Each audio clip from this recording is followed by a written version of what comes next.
क्या सावित्री, मैंने सुना है कि मालती की बहू ने अपने सास ससुर को घर से निकाल दिया है। अब क्या कहूँ, आजकल की बहुओं का कोई भरोसा नहीं है, कब क्या कर दें।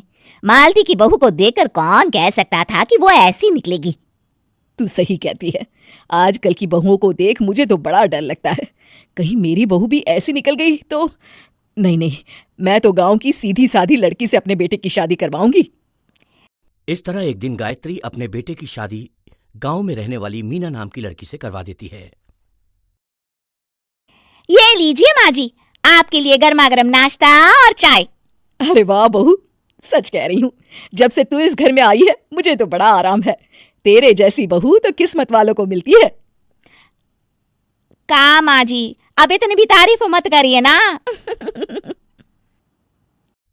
धीरे धीरे मीना गायत्री की चहेती बन जाती है और मीना भी गायत्री को कभी शिकायत का मौका नहीं देती थी। फिर एक दिन, ये ले बहू, आज मैं बाजार से तेरे लिए साड़ी लाई हूँ। साड़ी देखते ही मीना का मुंह लटक जाता है। का माँ जी, ये भी कोई साड़ी है? ना, मुझे तो बिल्कुल पसंद नहीं आई। अरे लाना ही था तो कोई अच्छी महंगी वाली साड़ी ले आती मेरे लिए। आप तो ये सस्ती साड़ी उठा लाई। मुझे नहीं ना चाहिए आपकी ये साड़ी, आप ही पहनिए इसे। अरे ये क्या बहू, तू तो आजकल कुछ ज्यादा ही नखरे दिखा रही है। मैं इतने प्यार से तेरे लिए साड़ी लेकर आई हूँ और तू है कि उल्टा मुझे ही दो बातें सुना रही है। अरे माँ जी, आप अपने लिए तो बड़ी डिजाइनदार और महंगी महंगी साड़ियां खरीदती हैं और मेरे लिए ये सस्ती साड़ी ले आई। आप समझती हैं कि मैं गांव से आई हूँ इसलिए मुझे कुछ नहीं पता। हाँ, अरे कुछ नहीं, तुझे शहर की हवा लग गई है बहू। इस तरह दोनों सास बहू में रोज किसी न किसी बात पर लड़ाइयां शुरू हो जाती थीं। एक दिन गायत्री अपनी कुछ सहेलियों को अपने घर चाय पर बुलाती है। अरे बहू, मेरी सहेलियों के लिए बढ़िया चाय नाश्ता तो बना दे। अरे माँ जी, अभी ना मेरे पास बिल्कुल भी समय नहीं है, मुझे ब्यूटी पार्लर जाना है। चाय नाश्ता आप ही बना लीजिए। हाँ, तू कब से ब्यूटी पार्लर जाने लगी है? शहर आए 2 दिन नहीं हुए और देखो महारानी के नखरे शुरू हो गए। बस भी करिए माँ जी, आपसे बहस करने के लिए मेरे पास ना बिल्कुल टाइम नहीं है। आपका क्या है, आप समझती हैं कि मैं गांव से आई हूं तो मुझे कुछ नहीं आता, और आप जो रोज रोज मुझसे मेहमान नवाजी करवाती रहती हैं नौकरानी की तरह। मीना के कमरे में जाते ही, अरे ये क्या गायत्री, तू तो अपनी बहू की बड़ी तारीफ कर रही थी, लेकिन ये तो तुझे कुछ समझती ही नहीं।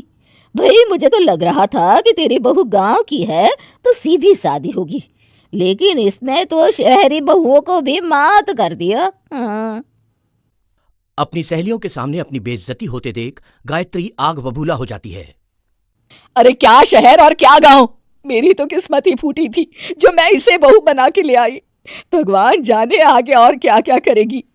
अब तो मुझे कुछ ठीक नहीं लगता, तू जरा संभल के रहना, कहीं मालती की तरह तेरा भी हाल बेहाल ना हो जाए। अच्छा, अब हम चलते हैं। अपनी सहेली की बातें सुनकर गायत्री थोड़ी घबरा जाती है। अरे ये सुशीला क्या बोलकर चली गई, कहीं इसकी बात सच ना निकल जाए। दूसरी तरफ मीना सारी बातें सुन लेती है। अगले दिन से गायत्री अपनी बहू से कोई काम करवाने से पहले 10 बार सोचती थी। ज्यादातर काम वो खुद ही कर लेती थी। अचानक अपनी सास में आए इस बदलाव को देख मीना, लाइए ना माँ जी, मैं कर देती हूँ ना काम। एक बात पूछूं माँ जी, आजकल ना आप बड़ी चुप चुप सी रहती हैं, और अब मुझसे झगड़ना तो दूर, मुझसे खुल के बात तक नहीं करती आप। कुछ नहीं बहू, ऐसे ही। मीना अपनी सास की मंशा भांप जाती है और मुस्कुराते हुए कहती है, अरे माँ जी, चिंता मत करिए, मैं आपको घर से नहीं ना निकालने वाली। ये डर आप अपने मन से निकाल दीजिए। अरे छोटे मोटे झगड़े तो हर घर में होते रहते हैं, चाहे कुछ भी हो जाए, आप मेरी सासू माँ हो। मैं तो जिंदगी भर आपकी सेवा करूंगी माँ जी। अपनी बहू की बातें सुन गायत्री को एक प्रकार का संतोष होता है और उसकी सारी चिंताएं दूर हो जाती है। गायत्री अपनी बहू को गले लगा लेती है। मुझे माफ कर दे बहू, मैं तुझे गलत समझ बैठी थी। कोई बात नहीं माँ जी, ये ना घर घर की कहानी है।